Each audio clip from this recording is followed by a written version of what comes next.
Howdy folks, Alan BePro here today, doing a little VR for Pop's Quest. Pops went live and did a philosophy of carry, and something that I kind of wanted to touch base on. So one of the things that Pops brought up was breaking in a weapon.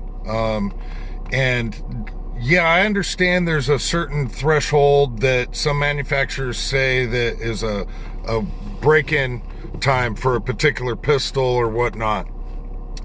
Me personally, I want to be more comfortable making sure that the weapon is actually going to function when I need to function, how I need it to function, and I want to know how it's going to react. I want to be able to be trained well enough, actually better than well enough with that particular weapon to where I kind of take part of the equation out if I need to be in a self-defensive situation on the function of the weapon and whatnot. So for me, I end up running 500 rounds at least through a weapon before I'll put it in my waistband.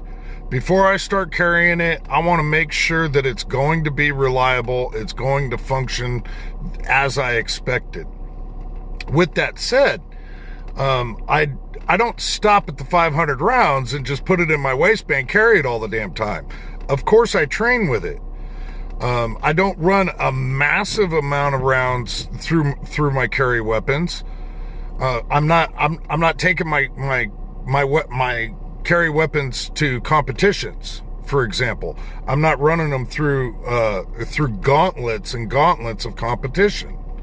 So my round count isn't going to get anywhere near some of the thresholds that Pops talks about on his video, and I'll link that down below. I do keep track of approximately how many rounds I put through my weapons, but if I'm looking at 100,000 rounds or 80,000 rounds or 40,000 rounds, a lot of the carry weapons that I carry are not high dollar weapons.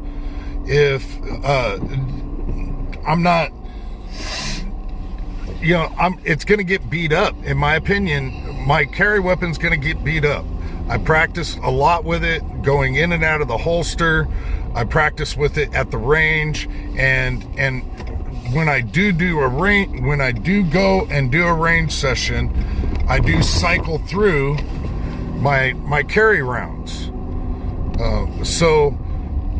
Before I'll leave, I'll shoot my carry gun with some of my carry rounds. I bring extra rounds with me to replenish the supply before I leave the firing range. It may seem silly, but I will actually shoot my carry gun after I've shot everything else. I'll shoot my carry gun afterwards. That way, for some oddball reason, it's fresh in my mind. If I need to pull my carry weapon, I have my carry weapon feel in mind. So that's just one of those things that I do. It might be silly or not. Maybe some of you can ridicule me in the comments down below, but that's how I cycle through my carry rounds. Pops did an excellent video on the philosophy of carry and the wear and tear that you do get with your weapons, whatnot. It's a great video. I'll link it down below. Thanks for watching. As always, keep the magazines loaded and one in the chamber.